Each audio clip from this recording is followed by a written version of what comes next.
Voici donc la compréhension musulmane, la conviction que Dieu Tout-Puissant est éternel, immortel, omnipotent, omniscient, au-delà de notre compréhension. Nous ne pouvons pas vraiment le saisir, mais nous savons qu'il existe et qu'il est réel. Mais il n'est pas comme quoi que ce soit que nous puissions penser ou imaginer.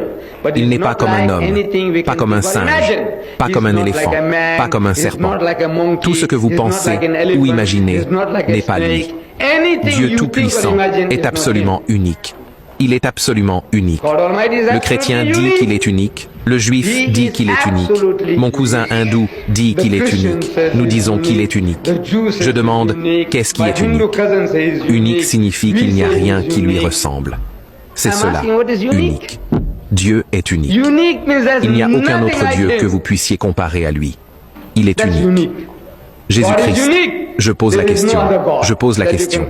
Votre Dieu est-il unique? Il répond, oui. Mais à quoi ressemble-t-il? Alors le chrétien dit, il ressemble à Jésus. Je dis, à quoi ressemble Jésus? Il est comme Dieu. Je dis, où est votre unicité?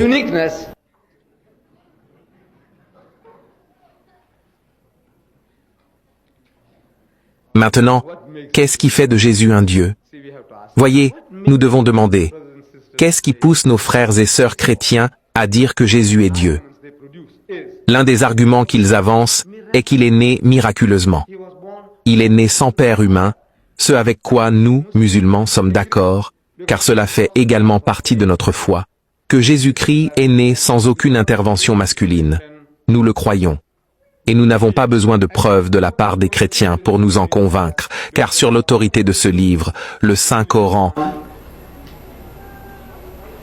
sur le témoignage de Muhammad, 1 milliard de musulmans dans le monde entier, sans exception, croient en la naissance miraculeuse de Jésus. Cela fait-il de lui un Dieu? Le chrétien raisonne ainsi. Vous voyez, tout le monde doit avoir un père. Tout le monde a un père. Donc, Jésus doit aussi avoir un père. Qui était son père? Le musulman ne peut pas citer Joseph le charpentier. Nous ne le pouvons pas. Nulle part dans le Coran ou dans la tradition des hadiths, Joseph le charpentier n'est mentionné. Donc, nous ne pouvons pas dire que Joseph le charpentier était son père ou son supposé père. Nous ne pouvons pas dire cela. Alors, qui est son père? Les chrétiens disent que son père est Dieu. Ils disent donc qu'il est le Fils unique engendré de Dieu. Il est engendré, non créé. Pas comme les autres. Tout ce que Dieu a créé, chaque créature est sa création. Métaphoriquement, il est le Père de tout. De tout. Il est le Père, le Seigneur, le soutien, le nourricier, l'évolueur de tout. Mais le chrétien dit, vous voyez, oui. Mais Jésus n'est pas comme cela. Il a été engendré, il n'a pas été créé. Et engendré est un acte animal. Le fils engendré d'un Chinois est un Chinois. Celui d'un Africain est un Africain. Celui d'un Anglais est un Anglais. C'est naturel. Le fils engendré d'un groupe racial ou d'un individu appartient à cette race. Donc, si Dieu a engendré un fils, alors il doit être Dieu, dit le chrétien. Il est le fils engendré, pas métaphoriquement, pas créé. Il n'est pas créé par Dieu. Il est engendré par Dieu. Donc, il est le fils de Dieu. Les Juifs, à l'époque de Jésus et après, dans le Talmud et leurs livres de la Mishnah, ont parlé de Jésus. Ils insinuent que parce qu'il n'avait pas de père terrestre, son père, disent-ils, est l'enfant illégitime de Marie. Le chrétien va à un extrême en disant que parce qu'il n'a pas de père terrestre, son père est Dieu. Les Juifs disent non, il est l'enfant illégitime de Marie. Parce qu'on ne peut pas trouver de père, Joseph le charpentier n'est pas son père. Alors, qui est son père? Où est-il?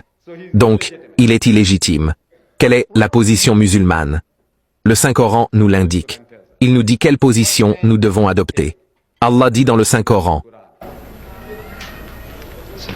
il est dit, ô gens du livre, juifs et chrétiens, ne soyez pas excessifs dans votre religion. Ne tombez pas dans les extrêmes. En matière de religion, en matière de foi, suivez la voie équilibrée, la voie du milieu. Ne tombez pas dans les extrêmes. L'un dit que, parce qu'il n'a pas de père, son père est Dieu. L'autre dit que, parce qu'il n'a pas de père, il est illégitime. Ne tombez pas dans les extrêmes. et ne dites rien au sujet de Dieu si ce n'est la vérité. Très certainement, le Messie, traduit par Christ, Jésus, fils de Marie, est le messager de Dieu, Rasulullah, le messager d'Allah, et une parole émanant de lui, qu'il a accordée à Marie, et un esprit émanant de lui. Fa'aminu billahi wa rusulih. Croyez donc en Allah et en son messager. C'est exactement ce que Jésus dit dans l'Évangile selon saint Jean. Il dit, c'est la vie éternelle, que ceci est le seul vrai Dieu et Jésus-Christ que tu as envoyé. Le Coran nous dit la même chose. Croyez en l'unique et seul Dieu, et Jésus-Christ est le messager de Dieu, l'un des plus grands messagers. Nous l'acceptons. Il a donné vie aux morts par la permission de Dieu. Il a guéri les aveugles de naissance et les lépreux par la permission de Dieu. Mais il n'est pas Dieu, et il n'est pas le Fils engendré de Dieu. Donc, sa naissance. Ils disent qu'il n'avait pas de père, donc son père doit être Dieu. Le Coran répond directement à cela.